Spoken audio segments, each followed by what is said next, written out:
Hey guys, welcome to TeensGotCents. I'm Eva Baker, and I'm so excited to welcome my guest, Jeff Rose of GoodFinancialCents.com. I was privileged to meet Jeff and his wife at FinCon this year, and Jeff, I have to congratulate you because you won Best Blog of the Year at the Plutus Awards. Congratulations. Yeah, thank you. Now, before we get started, we just have to forget all of the financial stuff because I found out something really important about you.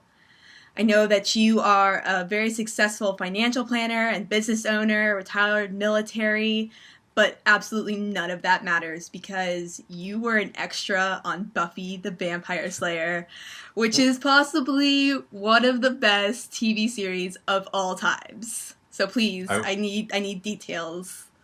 yeah, so when I used to live in LA and when I was going to college, one of the easiest part-time jobs you could do was become an extra. Uh-huh. And all you had to do was go down, it was Senex Casting, I don't know if that's still the name, but they take a headshot, you fill out a thing, and then you would just call every day on the hotline to see what was available.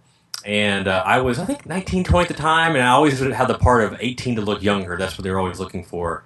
And that's just when Buffy the Vampire Slayer, the TV show, just took off. And I didn't, this was probably the first or second season. Okay. And I think was on the show 4 or 5 times. Cool. And I got a chance to talk like with Allison Hannigan at the crafts table. I just remember, she was like the only one I really talked to, but I didn't know her at the time. I mean, because I don't even think, was it, I forgot this, was it Sarah Michelle Gellar? Was that? Mm-hmm. Yeah. Mm-hmm. So I don't know if she was well known back then, but you don't know. It was cool, and they actually, the school they used was the exact same school that 90210 was filmed. So. Oh, okay. Okay, Yeah, so kinda you were funny. like an extra like in the high school. Yes, I was in Okay. the background, and I think they had that. There's some club they used to go, not club, Yeah, but the bronze. Yes.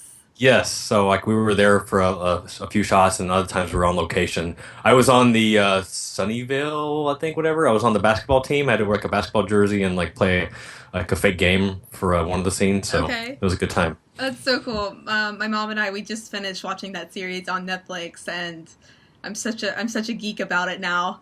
I loved it. So when I Awesome. read that, I was like, no way! It was so funny.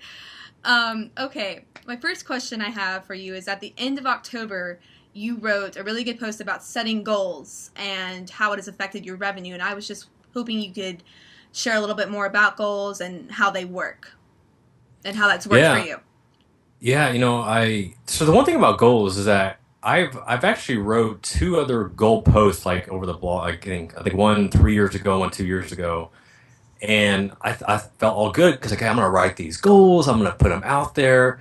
But the reality is that I would spend several hours writing that post. I would hit publish, and then I would just forget. And maybe I would like revisit it maybe once or twice during the year, but usually I don't know if I even did that. And then 3 years ago, I started a coaching program, and one of the things that we do is, you first we set our goals. We set our lifetime goals. We Mm-hmm. set our 3 year goals, our 1 year goals, and then our 90-day goals, like what basically our quarterly goals. And we revisit that every single quarter to see, hey, are we still on track? Are we making sure that our quarterly goals and our 1 year goals are meeting what we're trying to accomplish in our lifetime goals? And it might be hard. I mean, it's still hard for me to put down what a lifetime goal is. I mean, I kind of have a general idea, but it changes a little bit, and it's okay to change. But the thing that I think is so important that I've realized is the fact that I revisit those goals every 3 months. And I mean, I see them. I carry a little thing with me everywhere I go now, that I can see what I need to work on for that quarter. And this has taken me a while, is just forming the habit to do this. But now, I'm setting, weekly goals. Part of that is a mastermind group that I'm in that we've been doing it, and I've been writing them down now. And it really just, all that together has helped me stay on point so that I just know that I'm staying focused on what I need to accomplish. But I think to me, it's writing them down, but also making sure that you don't forget about them. Mm-hmm. And also don't beat yourself up if you don't hit your goals. I mean, because you might have a goal to do something like next year, but then something else that comes around that's better, or maybe it just was kind of a stupid goal. you know, I've had plenty of those, and it's okay to realize, what, that wasn't really what I'm passionate about now, so I'm gonna like go towards this direction. But yeah, so it's been very huge for me to do that. Okay, and tell me a little bit about this mastermind group that you meet together with these guys, however often. Yeah, so I think you went to FinCon, so you heard Pat Flynn speak, Yeah. and also in attendance there was Todd Tressiter from FinancialMentor.com, Jamie Tardy from EventualMillionaire.com, and last year I went to New Media Expo, used to be called Blog World. First time I ever went to that conference, and I found out that though they were all in a mastermind group together. And I've always heard the term mastermind, and it sounds really kind of like, what are you guys doing? Like, it just sounds kind of weird. Yeah. And so basically, all it is that it's a weekly meeting. It's a virtual meeting. We actually do it on a conference call. And each week, we share our wins for the previous week. So what are some of the things that we were able to accomplish? Share those, to the group. And then for 45 minutes, somebody is on what we call the hot seat, and that person then shares an idea, a project, anything that they want to get constructive feedback on, whatever that is. And I'll give an example. Like for me, it has been, ideas for marketing my book. Whenever I just recently relaunched my website design, so I was able to show them beforehand what I was doing, and some of the things I wasn't sure if it would make sense or not. In that mastermind group, I was able to finally quantify and be able to basically say out loud like what a lifetime goal of mine is, what's now like a lifetime mission, something I never could really I guess say out loud, or I guess I just couldn't really say it, and now they help me figure that out. And that's what we do every Monday 11 o'clock Central Standard Time, is that we get together and we do that. And after FinCon, I actually started a second mastermind group with some other personal finance bloggers. And now we meet during the middle of the week, and similar strategy, just getting on, sharing wins. We also have a Facebook group that we list our goals on for the week, and hold ourselves accountable to make sure that we get them done. And it's just kind of an accountability group, but it's a mastermind, and I don't know if the mastermind. It's kind of a funny term, but Yeah. but that too has helped me. I think that between the coaching and writing the goals down, it all just kind of works together. It helps me to achieve what I do. Awesome. And just for example, like your weekly goals, like what do those look like? What are some of those goals, just for example? Sure. So like this week, for example, my goal was to publish at least 2 podcasts for Good Financial Sense. It was to publish a podcast on our Dollars and Roses blog. It was to finish a blog post for Good Financial Sense, and to I'm trying to sketch out I'm doing a new investing movement that's starting January 1st, which I'll definitely have you come on board with. But I'm creating having like a specific landing page created on the blog for it that just kind of talks about what it's all about, to get people excited to join and take part. And I'm having my designer, I have to tell him what to do, so I'm trying to sketch it out for him to see it. So these were all things that I wrote down, and it's in the Facebook group, and they're going to hold me accountable to make sure I get them done. But for me, I can actually see it, and when it gets later on in the week, and if I haven't done one of those items, I'm like, crap, I got to get my butt in here. Yeah. It was like last night, I hadn't had time really to focus on the web page design, and I'm like, I got to start. If I don't start, it's week's almost over, so I was able to actually make sure I didn't watch too much football last night and get it on paper. So started a Google Doc, got some of the design work, and we'll finish it up before the weekend. So, all right, now, how important do you think it is for teenagers to be writing goals, and how important do you think it is for them to maybe if not through masterminds, to be maybe getting together and holding each other accountable for their goals? Yeah, so one thing that I'm really big on, and I've also something else I've learned in this coaching program is having just really good habits. Things that you do on a daily routine or in just your life that just make you a better person. And I know in this coaching program, like one of the things that the CEO and founder learned by working with successful entrepreneurs over the last 3 decades is that every successful person he's came across, the one thing they have in common is they have successful habits. And a successful habit could be, reading a book for 20 minutes a day, or writing in your journal for 15 minutes, or just doing something, working out for 20 minutes. I mean, there's all these different habits that you can have. And so something I've been working on is, just having these positive habits and writing down your goals. Like for me now, like a weekly goal or weekly habit is writing down my goals, if that makes Right. Yeah. sense. And now my quarterly goal is, I know that, quarterly habit is I know I'm going to review my quarterly goals and revisit my lifetime goals. So I think it's, as far as, is it important for someone that young? I mean, obviously it's hard to know what a lifetime goal is when you're 17, Yeah. but you could at least kind of have an idea. You could dream, you could kind of have an idea what you think you want to do, Right. and writing them down so you can see it. And sometimes it's fun to write down what you goals or dreams that you have. And I look back at stuff I wrote down a year ago, and I just kind of laughed, and I'm like, huh, that's kind of funny. Like, there's no way I can pull that off, but Yeah. it's fun to at least put the thought out there. And so yeah, I think it's important just to get in that habit of writing down things that you want to accomplish. I think it's huge. I think it just gets you in that right mindset and framework that will always be successful. Okay. Now, I want to talk to you about investing. People talk about investing their money all the time, and I'm not sure if I fully understand, as a teenager, what that is. So I was just kind of wondering if you could just give a basic investing 101 and what it is and how it works. Yeah. So I mean, investing is there. From the financial planner standpoint, when people talk to me about investing or they think I'm going to talk about investing, typically that means, buying stocks or investing in mutual funds or investing into a 401k or something like that. And, investing in my mind is, I mean, that's one part of investing or one aspect of it. But I think investing, especially for, someone that's younger, there's so many different ways you can invest. Buying stocks is one way.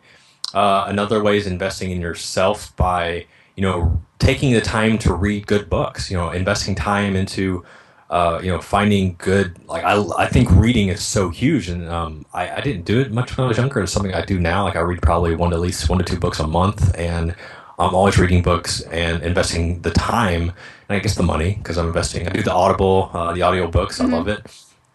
I talked about the coaching program that I'm in. I invest a good chunk of money into having someone give me a bird's eye perspective on what I'm doing and how I can improve that.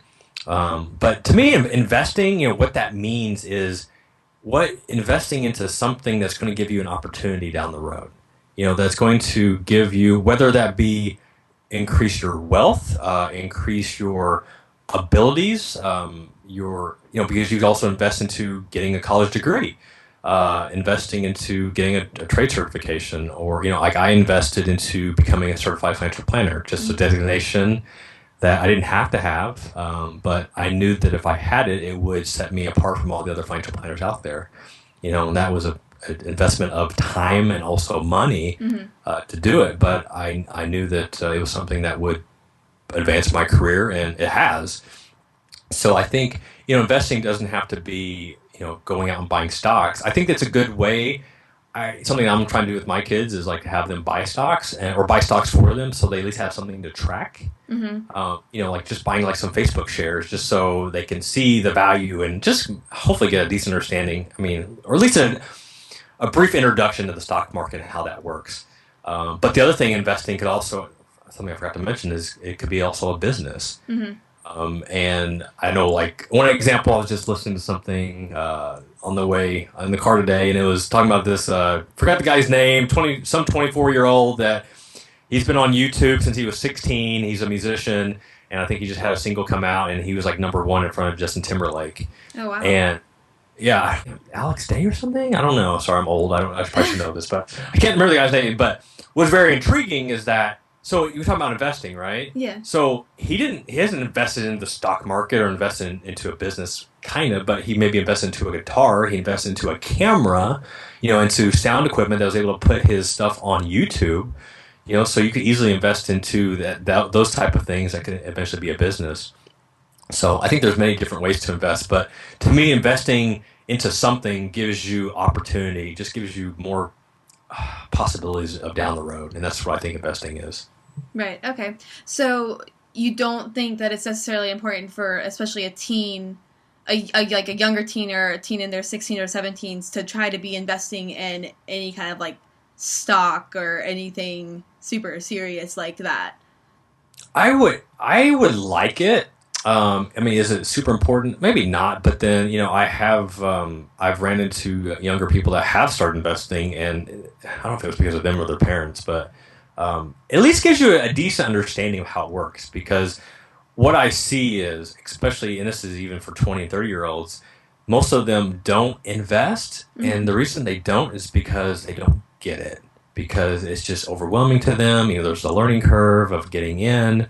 So instead of starting to invest, they just don't. And it's not because they're lazy, it's just because no one's really shown them how. Right. So for a 16 to 17-year-old or so, or anyone, like to start investing, to at least have that trial run to see how it works. Because I didn't buy my first mutual fund until I was like, I think working. I think, and I was 22 or 23 at the time. I think I was an intern actually. So I was in my early 20s, and the first mutual funds I bought, I mean, for the most part, they were crap. Mm-hmm. I bought them because someone told me they were good, but I didn't know any different. I'm like, yeah, sure, you know what you're doing. Okay, I'll do it. And then once I got exposed to it, I was able to eventually identify, oh, you know what, these actually aren't that good. There's some better ones I could do. But it wasn't until I actually got my feet wet, got some experience in it, until I was able to see that. So I think, having a young person start to invest into a mutual fund, to a stock, or whatever that is, that's how you learn. I'm all about learning by experience. And, with the blog, I mean, it's just all through experience. Same thing with investing. So at least getting some exposure to it, Mm-hmm. whether you make money on it or not, at least you'll know kind of how it works, and you'll learn something from it. And I think that's huge. Okay. Is there a way that you can start small with investing? Because like to me, investing, that's like a grown up scary thing, and I don't have I don't have a lot of money, and a lot of teens, aren't making, they may have a part-time job, but they're using that to, hopefully save for college and a car and retirement now. Is there a way that you can start small with that?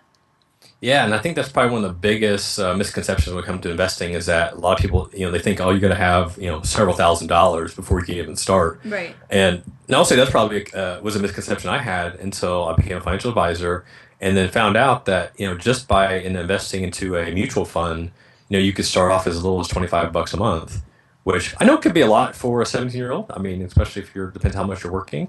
But I know, like, I was working when I was in high school, and could I have saved? Yeah, I could have. Did I? No, I did not, and that's because my parents hadn't shown me how. But you can in $25 a month, and I think the other misconception is like, okay, well, okay, so you're telling me I can invest $25 a month, but what does that really mean? Like, Yeah. so what? What's that really going to grow to be? And it's harder for a lot of people to digest this, but there's a lot of future value calculators that you can enter in, like, oh, if I start off putting $25 a month and I make, say, 8% interest over the next 10, 20, 30 years, how much money am I going to have? And those were the numbers I got really excited about. But I wasn't even exposed to that until I was in college, which is just blows my mind that, this is stuff that should be taught, in our high schools. I can go on a Mm-hmm. whole soapbox about that, and I was even a finance major, and I think I learned that in a 300 subject class, whatever. But it's stuff that I should have known earlier, because I maybe would have been more prompted to invest. Because when I learned that if you can invest $25 a month, and that could grow to end up being $100,000, by the time that I'm 50 or 60, I mean, that's huge. Right. But a lot of we're not taught that. We don't know that, because all we see is $25 a month that I can't spend today. So when I hear one of the most exciting things that one of the talks I gave, I talked to a local high school here, and it was graduating seniors, and I was telling them, like, if you start putting in $25 a month now, by the time you're 50, you could have $150,000. Imagine if you started putting more than that in. And I had one 18-year-old kid, young man, who actually listened. I think he was the only one, but he ended up starting an investment account, with me, doing $25 a month. And then, as he started making a little bit more money, he got it up to $50 a month and 100. And, someone that starts like at your age, it's huge. I see someone that's starting your age, that's starting off at $25 a month. Like, I see you being a multimillionaire, by the time, in your early 50s. If you start there and increase it as you go, and because that's the two things that you're going to have time or you got money. And right now you've got the time on your side, have that power compounding interest. And I'm still trying to figure out a way where I can make that more evident and clear for younger people, because many of us, we don't get it. Even my generation still doesn't get it. Right. They still don't see the importance of putting away money. But when you start looking at these charts of, like, you start off with, $25, and it doesn't seem like you're getting anywhere. I tell people, it feels like you're running on a treadmill. Like, you're putting in money, it feels like you're just kind of running and going nowhere. But in the later years, that's when you see this significant growth. But it's just starting early has such a huge advantage. So anyway, kind of a long answer to your question, but yeah. And how do you know, I guess that's where a financial advisor comes in, to know where to invest and what's a good thing to invest in and what's a bad thing? Because, you hear these horror stories of people, you invest in them and then they steal your money. And Yes. Yeah. So to answer that, definitely financial advisors is a good place. Something that I've done a lot of research on, just because I know oftentimes, trying to find a financial advisor, a good one, can be difficult. Sometimes it's intimidating if you've never been to one before. So in this day and age, technology wise, I opened an account with Scottrade, which is just one of the many online brokers that you can use. And I wanted to test it out to see how it worked, and open an account online. And the cool thing about them is that if there's a local office, like, you can actually go in and sit with them. There's no charge for that. You can open an account with them. There's no charge to have an account. You can buy, there's several thousand different types of investments that you can buy with no transaction cost. It just, like, blows me away. Like, I had no idea, that was even available, or I didn't think it would be available without some type of cost. Yeah.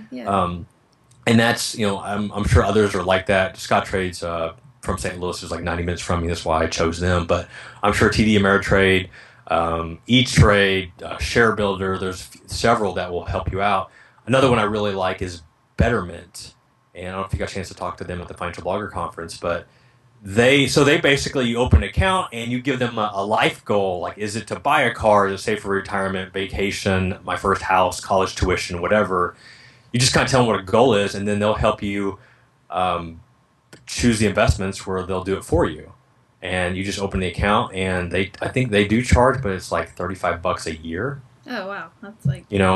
which is like really nothing for the most part. So there are definitely a lot of tools nowadays, especially online, that you can utilize that help you out. Right. Okay. Cool. Now, just before we go, can you just tell us a little bit about the book you just wrote, Soldier of Finance? Yeah, so I was, been a financial advisor for over 10 years now. I was in the Army National Guard for 9. I also including a 16-month deployment to Iraq. And so just so people kind of get a sense, where's the soldier come from Soldier of Finance.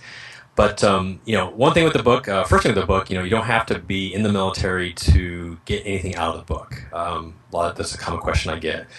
But, so the book basically it just shares, my experience of, so a lot of people that didn't know this about me, they see me as a successful blogger, they see me as, being the CEO of my own wealth management firm. What they don't know is that, after I graduated high school, I was a college dropout. This is all in the book. I dropped out of college. I was working at my mom got me a job working at her stuffed animal company. They're bankrupt now, but I was doing data entry for 8 hours a day in a cubicle, just hating life. And me and my mom we weren't getting along, and it just was a very bad time in my life.